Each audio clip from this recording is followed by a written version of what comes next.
retour sur TSO Radio, le soir tard show, 19h, 21h aujourd'hui, une journée spéciale, une soirée spéciale Château Fort et aussi un peu connerie, hein. Alors rien à voir avec le Château Fort, mais à l'instant le premier mot est tombé, hein, le mot couscous.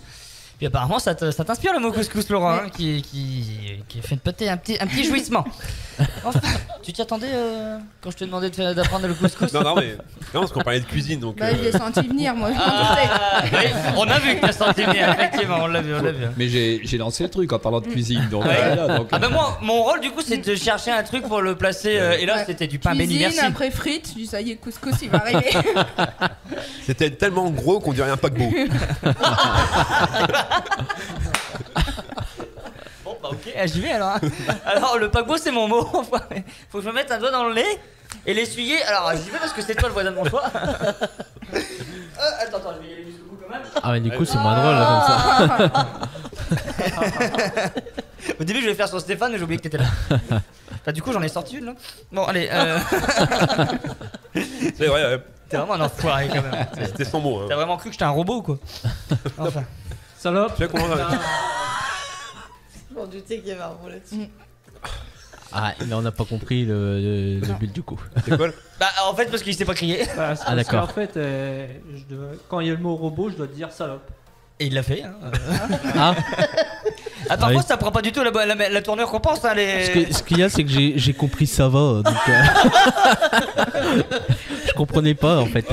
C'est vraiment un jeu à la con. Ah, la boîte à con, hein, qu'en veux-tu? Château Fort, allez, on y retourne, mon ami. On va continuer parce qu'avant la pause, on avait parlé des camps chantiers de patrimoine. Tout à fait. Et donc, comment ça se passe? À partir de quel âge on peut s'inscrire à partir de 14 ans. C'est parce que 14 ans, c'est que des adolescents Tout à fait, de 14 ans à.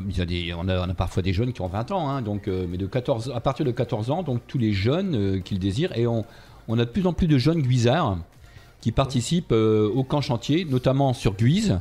Mais on espère que dans l'avenir, ça sera, ils iront sur d'autres camps, puisque l'intérêt aussi pour eux, c'est de découvrir d'autres endroits, d'autres méthodes de travail, parce qu'en fait, à Guise, c'est bien parce que c'est un camp qui est quand même très polyvalent.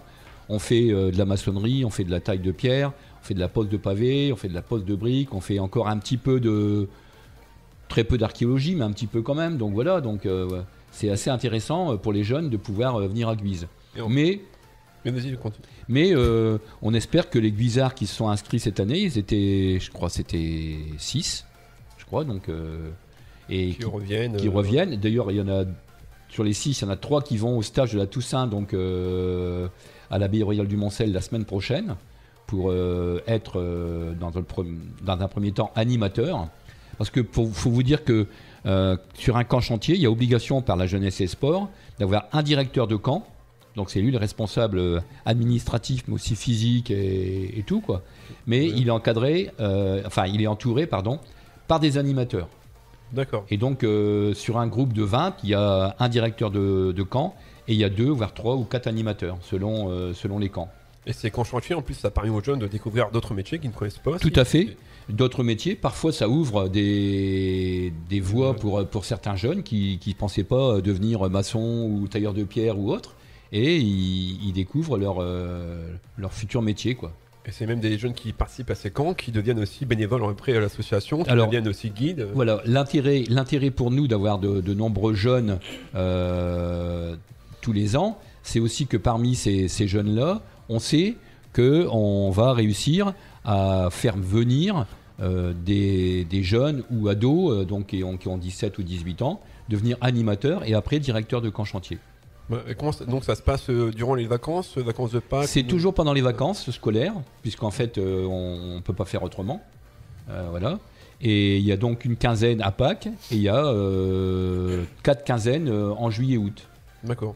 Voilà. Donc, comment ça se passe pour s'inscrire si on désire il y a une inscription maintenant en ligne sur le site Club du Vieux Manoir, et donc les parents inscrivent les jeunes. On paye en ligne également, donc c'est quand même assez pratique. Et les jeunes qui sont inscrits reçoivent leur dossier d'inscription très rapidement, et puis ils savent à quelle date ils peuvent aller. Enfin, ils choisissent aussi leur date d'ailleurs, parce que c'est eux qui choisissent leur date et le lieu. D'accord, et donc après il faut savoir aussi qu'ils dorment sur place, hein, au sein du château. Tout à fait. Dans les tentes ou... Voilà, donc c'est sous tente tout le temps. Donc il n'y a aucun site où il y a des logements en dur. Donc c'est toujours sous tente. Et ça permet, comme tout à l'heure je le disais, de réapprendre à vivre ensemble aussi. Le savoir-vivre, le respect. Tout à fait. Le respect de l'un de l'autre. D'ailleurs, ça arrive, comme tout à l'heure je le disais, que les directeurs sont obligés de dire à certains jeunes, tu n'as rien à faire ici, il faut que tu partes. Donc c'est arrivé cette année à Guise une fois ou deux, enfin sur un camp, sur une quinzaine, il y a un jeune qui a été sommé de partir parce qu'il avait un comportement qui était irrespectueux vis-à-vis du directeur du camp, mais aussi vis-à-vis des jeunes qui étaient avec lui, quoi. Je pense que c'est très rare des comportements comme ça. C'est très rare, très très rare.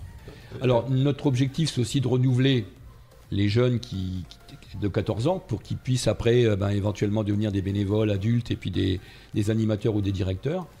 Et donc on travaille là-dessus.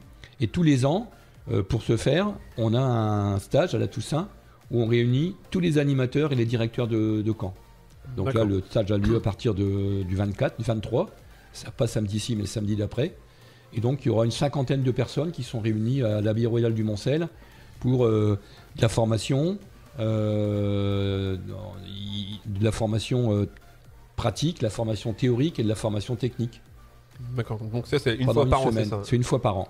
Après il faut savoir aussi que les jeunes qui viennent de Caen, ils vont aussi dans la ville de temps en temps, faire peut-être des petites visites aussi en récompense. Tout à fait, on leur donne du temps libre, comme on appelle, des périodes de temps libre, pour aller visiter le Familistère, visiter la ville, rencontrer les habitants, aller faire leurs courses s'ils ont besoin de courses perso, pour le soir après les repas, après la veillée, etc. Donc, pour ça, c'est important de le dire aussi pour les jeunes s'ils sont intéressés, pour dire voilà, vous dormez sur place en tente, comme une colonie de vacances, on va dire, sauf qu'il y a du travail aussi, du sérieux. Voilà, en fait, c'est un autre style de colonie de vacances, quoi. Mais ça s'appelle des camps chantiers.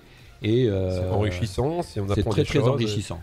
On apprend des métiers qu'on ne connaît pas forcément, et en plus ça permet de restaurer aussi un monument. Voilà, tout à fait. Comme le château fort. L'objectif, c'est pour eux aussi de dire j'ai participé à la restauration. Pour certains, j'ai participé à l'animation, puisqu'on fait aussi parfois des animations pour les touristes. Et pour d'autres, qui sont parfois un peu plus âgés, j'ai aussi fait des visites guidées, quoi. Donc ça peut arriver qu'il y ait des jeunes qui ont 16-17 ans et qui apprennent rapidement à faire une visite guidée sur le site, quoi.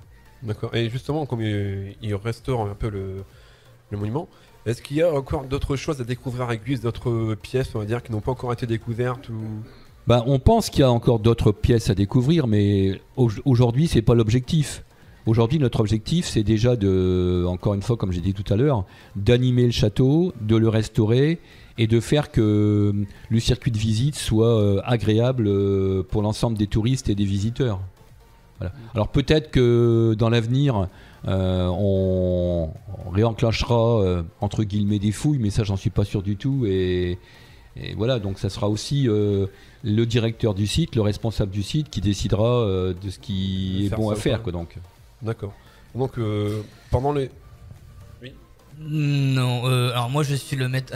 non mais je pensais qu'il fallait dire quelque chose. Le maître du temps. Le maître du temps, si c'est court. Bon, on en parlera tout à l'heure. On peut en parler tout à l'heure. Il y a la pause qui arrive. C'est important, la pause, le pub, tout ça. C'est l'argent, faut faire rentrer l'argent. L'argent, c'est le nerf de la guerre. Exactement, oui, on fait tourner la sauce, merde. Allez, on se retrouve dans quelques instants pour la suite de l'émission, juste après la pause et un peu de musique. À tout de suite sur TSO Radio. TSO Radio, la radio de la Thiérache, Sambre-Loise et au-delà.